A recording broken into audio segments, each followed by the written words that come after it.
Hello दोस्तों, यदि किसी व्यक्ति को एंड स्टेज किडनी डिजीज है, यानी उसको पूरी तरह से किडनी फेल हो गया, लास्ट स्टेज किडनी की प्रॉब्लम है, वैसे पेशेंट में अगर साथ में हार्ट फेलियर भी है, जो कि एक बुरा और डेंजरस कॉम्बिनेशन होता है और बहुत सारे पेशेंट्स पे देखने को मिलता है क्योंकि दोनों के रिस्क फैक्टर सिमिलर होते हैं। बहुत सारे कारणों से ऐसा होता है कि हार्ट फेलियर और किडनी फेलियर एक साथ हो जाते हैं। तो इसमें क्या क्या तरह के चैलेंजेस और प्रॉब्लम्स आती हैं, आज इस पर हम बात करेंगे। क्या क्या इंपॉर्टेंट इश्यूज होते हैं जिसके बारे में आपको हार्ट फेलियर और किडनी फेलियर के साथ में मैनेजमेंट करते समय ध्यान रखने की आवश्यकता है।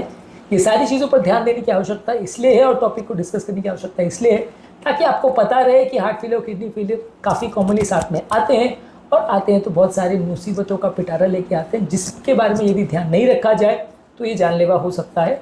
टॉपिक पर जाने से पहले जो लोग हमारे चैनल पर नए हैं उन्हें रिक्वेस्ट करूँगा चैनल को सब्सक्राइब करें, वीडियोस को लाइक करें, शेयर करें, फॉलो करें, कमेंट करें, पूरा देखें। टॉपिक इंपॉर्टेंट है, इसे एंड तक देखिएगा। चलिए शुरू करें।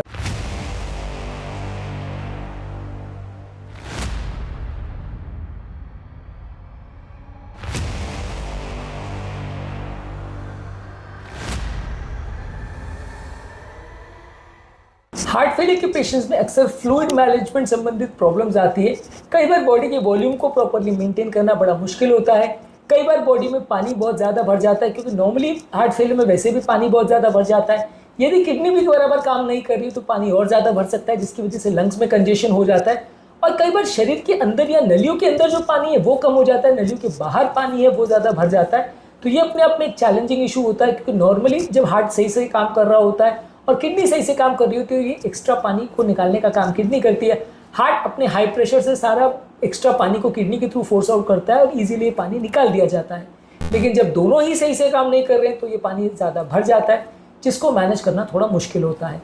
इसके अलावा डायलिसिस के दौरान भी मुश्किल आती है। मान लीजिए पेशेंट अगर किडनी का प्रॉब्लम है और डायलिसिस पे है, तो डायलिसिस के दौरान बीपी का बहुत ज़्यादा लो हो जाना और डायलिसिस के दौरान हार्ट का स्टनिंग हो जाना, ये भी हार्ट फेलियर में अक्सर देखने को मिलता है। यानी डायलिसिस के दौरान जब हाई प्रेशर में ब्लड अंदर बाहर सर्कुलेशन की होता है, तो ऐसे केसेस में हार्ट और ज़्यादा वीक बिहेव करता है और उस कुछ टाइम तक जब तक डायलिसिस चल रहा हो हार्ट प्रॉपर्ली और काम नहीं कर पाता, इससे बीपी और ज़्यादा लो हो जाता है। यही कारण है कि लो ब्लड प्रेशर वाले पेशेंट्स में अक्सर डायलिसिस करना और ज़्यादा मुश्किल होता है। इसके अलावा जो पेशाब बढ़ाने वाली दवाई है, जो हार्ट फेलियर पेशेंट्स और किडनी फेलियर पेशेंट्स में हम यूरिन निकालने को देते हैं, जब ये कॉम्बिनेशन साथ में होता है तो ये दवाइयाँ भी आराम से काम नहीं करती हैं और बॉडी में पानी और ज़्यादा भर जाता है। इसके अलावा बॉडी में फ्लूइड रिस्ट्रिक्शन को मैनेज और मेंटेन करना भी मुश्किल है, क्योंकि हार्ट फेलियर में आप फ्लूइड रिस्ट्रिक्शन बोलते हैं, किडनी फेलियर में कई बार फ्लूइड ज़्यादा लेना पड़ता है। तो इसको मैनेज करना अक्सर अपने आप में बहुत बड़ा मुश्किल इशू हो जाता है, क्योंकि अगर आप बहुत ज़्यादा फ्लूइड रिस्ट्रिक्शन करोगे तो किडनी पर बहुत ज़्यादा इफेक्ट पड़ता है, बहुत ज़्यादा पानी लोगे तो वो निकल नहीं पाएगा, तो दोनों तरह से मैनेज करना बड़ा मुश्किल हो जाता है। तो फ्लूइड मैनेजमेंट अपने आप में एक बहुत बड़ा इशू हो जाता है किडनी पेशेंट्स में, और अगर साथ में हार्ट फेलियर भी हो तो ऐसे केस में आप ये करोगे कि डायलिसिस के बदले बहुत स्लो डायलिसिस करते हैं। ग्रेजुअल बॉडी का जो फ्लूइड बैलेंस है डायलिसिस के दौरान उसको चेंज किया जाता है, ताकि बहुत ज़्यादा ब्लड प्रेशर लो ना हो। इसके अलावा जो पेशाब बढ़ाने वाली दवाई, जैसा कि मैंने बोला कि रेगुलर दवाई के डोज में काम नहीं करेगी तो आपको ज़्यादा डोज देनी पड़ेगी।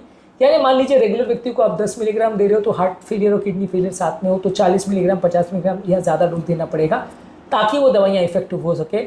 इसके अलावा आपको बॉडी का सोडियम रिस्ट्रिक्शन करना पड़ेगा, यानी नमक की मात्रा को बहुत ज़्यादा रिस्ट्रिक्टेड करनी पड़ेगी, ताकि बॉडी में एक्सेसिव पानी ना भरे। इसके अलावा ये दोनों ऑर्गन जब फेल होते हैं तो ब्लड प्रेशर को मेंटेन करना बड़ा मुश्किल होता है। हार्ट फेलियर और किडनी फेलियर दोनों ही केसेस में बॉडी में पानी का वॉल्यूम बहुत ज़्यादा बढ़ जाता है, ब्लड का वॉल्यूम बहुत बढ़ जाता है, जिसकी वजह से वॉल्यूम डिपेंडेंट हाइपरटेंशन होता है। जब पानी बहुत ज़्यादा है तो बीपी बहुत ज़्यादा होगा, जब पानी सडनली कम हो जाता है तो बीपी कम हो जाता है।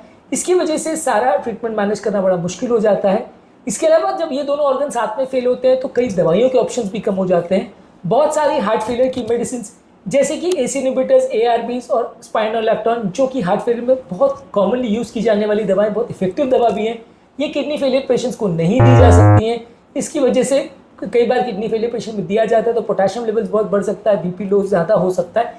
ये सारी चीज़ें इसलिए किडनी फेलियर के एडवांस स्टेजेस में मना होती है। तो हमारे बीपी कंट्रोल करने की मेडिसिन के ऑप्शन भी कम हो जाते हैं, हार्ट फेलियर की मेडिसिन के ऑप्शन भी कम हो जाते हैं जब ये दोनों ऑर्गन साथ में फेल होते हैं तो। इसके अलावा डायलिसिस के दौरान बॉडी का टिश्यू परफ्यूजन बहुत कम हो सकता है, बीपी बहुत ज़्यादा लो हो सकता है, और ऐसे टाइम पर हार्ट का स्टनिंग भी बहुत ज़्यादा होता है, क्योंकि डायलिसिस के दौरान जैसे बीपी कम होता है तो हार्ट को भी ब्लड सप्लाई कम हो जाता है, तो ऐसे टाइम पर हार्ट का बीपी बंद पड़ सकता है, प्रॉब्लम आ सकती है। तो लो बीपी वाले पेशेंट्स में जब डायलिसिस किया जाता है तो हार्ट के लिए भी वो एक चैलेंजिंग टाइम होता है। तो ऐसे केस में आप ये कर सकते हैं कि हार्ट फेलियर की दवाइयाँ जो कि एसी इनहिबिटर्स या बीटा ब्लॉकर्स जैसी दवाइयाँ हैं उनको लो डोज में अर्ली स्टेजेस में यूज़ करें, बहुत हाई डोज में ना यूज़ करें, रेगुलर मॉनिटरिंग करते रहें पोटेशियम लेवल्स की। बीटा ब्लॉकर्स जो कि हार्ट रेट को भी इंप्रूव करता है और हार्ट फंक्शन को भी इंप्रूव करता है, उसको यूज़ कर सकते हैं। आइसोलेजिन जो कि एक मॉलिक्यूल है जो कि ब्लड प्रेशर को भी कम करता है और हार्ट के लिए भी अच्छा है, किडनी के लिए भी अच्छा है, उसको भी यूज़ कर सकते हैं।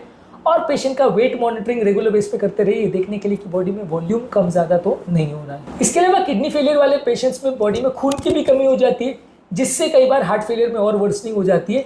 जब किडनी फेलियर होता है तो ब्लड को बनाने के लिए इंपॉर्टेंट हार्मोन एरिथ्रोपोइटिन जो वो बनाता है वो कम हो जाता है। इसके अलावा डायलिसिस वाले पेशेंट में कई बार आयरन की भी कमी हो जाती है और एरिथ्रोपोइटिन को स्टिमुलेट करने वाले एजेंट्स यदि ऐसे लोग को आप देते हैं तो ब्लड में क्लॉटिंग और लकवा और हार्ट अटैक के चांसेस भी बढ़ जाते हैं, जो कि हार्ट फेलियर पेशेंट्स के लिए और ज़्यादा नुकसानदायक होते हैं। तो आयरन डिफिशियंसी भी एक इंपॉर्टेंट इशू होता है। जब किसी किडनी फेलियर वाले पेशेंट में हार्ट फेलियर साथ में हो तो ये इंपॉर्टेंट प्रॉब्लम भी अक्सर देखने को मिलती है। ऐसे लोगों में आपको कई बार फेरिक कार्बोक्सीमाल्टोज यानी इंट्रावीनस इंजेक्शन द्वारा आयरन सप्लीमेंट देने पड़ते हैं और एरिथ्रोपोइटिन या ब्लड को बढ़ाने के लिए जो इंजेक्शन दिए जाते हैं तो वो भी बहुत केयरफुली देना पड़ता है, नहीं तो हार्ट फेलियर होने का चांस या ब्लड में खून का थक्का बनने का चांस बढ़ जाता है। तो ये भी अपने आप एक इंपॉर्टेंट चैलेंज है कि जब हार्ट फेलियर और किडनी फेलियर साथ में होता है तो खून की कमी भी एक इंपॉर्टेंट इशू बन जाती है। इसके अलावा हार्ट फेलियर और किडनी फेलियर वाले पेशेंट में बॉडी के रिदम डिस्टर्बेंसेस भी ज़्यादा देखने को मिलते हैं, जिसकी वजह से सडन जान जाने का खतरा हो सकता है। बॉडी के अलग अलग इलेक्ट्रोलाइट जैसे पोटेशियम, कैल्शियम और मैग्नीशियम में सडन गड़बड़ होती है, जिससे रिदम डिस्टर्बेंसेस होने का चांस बढ़ जाता है। हार्ट भी ज़्यादा डैमेज होता है, हार्ट के मसल्स भी ज़्यादा थिक हो जाते हैं, जिसकी वजह से हार्ट के कंडक्शन सिस्टम प्रॉपर काम नहीं कर पाता है। हार्ट में कंडक्शन प्रॉब्लम्स और क्यूटी प्रोलॉन्गेशन ज़्यादा देखने को मिलता है यूरेमिया की वजह से, यानी बॉडी में यूरिया लेवल्स बढ़ जाने की वजह से टॉक्सिन होता है, इससे क्यूटी प्रोलॉन्गेशन होता है और कंडक्शन प्रॉब्लम्स देखने को मिलते हैं। तो ये सारे प्रॉब्लम्स आपको देखने को मिलेंगे यदि पेशेंट को हार्ट और किडनी फेलियर का प्रॉब्लम साथ में है। तो ये सारे कारणों की वजह से बॉडी में कई तरह के रिदम डिस्टॉर्शंस देखने को मिलते हैं जब ये दोनों प्रॉब्लम होते हैं। इसकी वजह से आपको कोशिश करने की बॉडी की इलेक्ट्रोलाइट्स प्रॉपर्ली मेंटेन रहे, क्यूटी प्रोलॉन्गेशन पर ध्यान देना है। रिदम प्रॉब्लम्स को मैनेज करने के लिए कई बार बीटा ब्लॉकर्स और AICD जैसे डिवाइसेस का भी प्रयोग करना पड़ता है। इसके अलावा किडनी फेलियर और हार्ट फेलियर के पेशेंट में अक्सर नलियों में कैल्शियम ज़्यादा जम जाता है, इसकी वजह से हार्ट अटैक ज़्यादा देखने को मिलते हैं। इस तरह के पेशेंट में अक्सर डायबिटीज़ भी साथ में होता है, जिसकी वजह से एंजियोप्लास्टी और बाईपास भी जब हम करते हैं तो कॉम्प्लिकेशन रेशियो बहुत ज़्यादा बढ़ जाता है।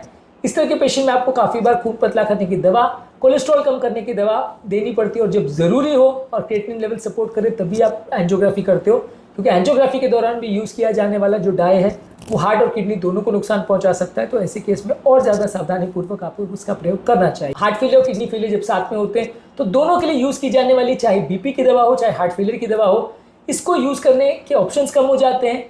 SGLT2 inhibitors, mineralocorticoid receptor antagonist, AC inhibitors, ARB सब दवा जो हार्ट और किडनी दोनों को बेनिफिट करती है। जब किडनी फेलियर होता है तो ये सारी दवाओं का प्रयोग नहीं कर सकते, इसकी वजह से हार्ट को भी उतना फ़ायदा नहीं मिल पाता है। तो ऐसे केस में आपको बाकी सारी जो दवाएं वैलिड है, अवेलेबल है, उनसे काम चलाना पड़ता है और जैसे किडनी थोड़ा सुधरे तो फिर आपको वापस अपनी उन दवाइयों पर आना पड़ता है, प्रॉपर मैनेज करना पड़ता है। पर ये सारे काफ़ी चैलेंजिंग इशू होते हैं और इसकी वजह से पेशेंट को उतना अच्छा रिस्पॉन्स नहीं देखने को मिलता है। हार्ट फेलियर पेशेंट का अक्सर किडनी फेलियर के साथ जब होता है तो मैनेज करना बहुत ज़्यादा मुश्किल होता है। डायलिसिस अपने आप में एक बड़ा इशू होता है जब पेशेंट को हार्ट फेलियर होता है। हार्ट फेलियर के दौरान बहुत हेवी फ्लूइड शिफ्ट जो बॉडी में होते हैं तो हार्ट उसको नहीं बर्दाश्त कर पाता है। कई बार सडन हार्ट स्ट्रेस की वजह से हार्ट बंद भी हो सकता है। तो ऐसे केस में आपको स्लो डायलिसिस करना पड़ता है या आपको पेरिटोनियल डायलिसिस करना पड़ता है, जिसमें ब्लड का जो चेंज है वो बहुत स्लो फेज में हो, ताकि आपका हार्ट पर एक्स्ट्रा ओवरलोड नहीं पड़े। और अगर आपने प्रॉपर डायलिसिस किया, सोल्यूशंस का प्रयोग नहीं किया, तो ये भी अपने आप में एक बड़ा इशू बन जाता है और पेशेंट का डायलिसिस के दौरान भी कंडीशन बिगड़ने का चांस काफ़ी ज़्यादा हो। और फाइनली ये दोनों ऑर्गन जब साथ में फेल होते हैं तो पेशेंट्स के बार बार हॉस्पिटलाइज होने के चांसेस, कंडीशन के बिगड़ने का चांस और मृत्यु होने का चांस ये कई गुना ज़्यादा रहता है। ज़्यादातर इस तरह के पेशेंट अग्रेसिव थेरेपी को टॉलरेट नहीं करते और इस तरह के पेशेंट्स में अक्सर ना आप एंजियोप्लास्टी या बड़े ट्रीटमेंट के लिए जा सकते हो, ना आप किडनी ट्रांसप्लांट के लिए जा सकते हो, तो अग्रेसिव थेरेपी भी करना बड़ा मुश्किल हो जाता है। तो इस तरह के पेशेंट में कई बार काम चलाने और सिम्टम्स को कम करने के लिए भी थेरेपी देनी पड़ती है, जिसे पैलिएटिव थेरेपी बोलते हैं। तो ये भी एक बड़ा चैलेंज हो जाता है जब ये दोनों ऑर्गन साथ में काम नहीं करते हैं। हार्ट फेलियर और किडनी फेलियर जब साथ में होते हैं तो बहुत सारे इश्यूज होते हैं। ये सारे इश्यूज को अलग अलग वीडियोस में हम डिस्कस जरूर करेंगे ताकि आपको ज़्यादा डिटेल में पता चले। ये 7-8 तरह के प्रॉब्लम्स है जिसको आज तो हमने बहुत शॉर्ट में डिस्कस किया, पर अपने आप में ये सारे बहुत बड़े इश्यूज है, बड़े पॉइंट्स है। आपकी नॉलेज के लिए सारी चीज़ों को हम अलग टॉपिक्स में डिस्कस करेंगे। उम्मीद करूंगा कि आज के टॉपिक में कुछ बेसिक चीज़ें आपको जानने को मिली होगी। जो लोग हमारे चैनल पर नए हैं, मैं रिक्वेस्ट करूंगा चैनल को सब्सक्राइब करें, वीडियोस को लाइक करें, शेयर करें, फॉलो करें, कमेंट करें पूरा।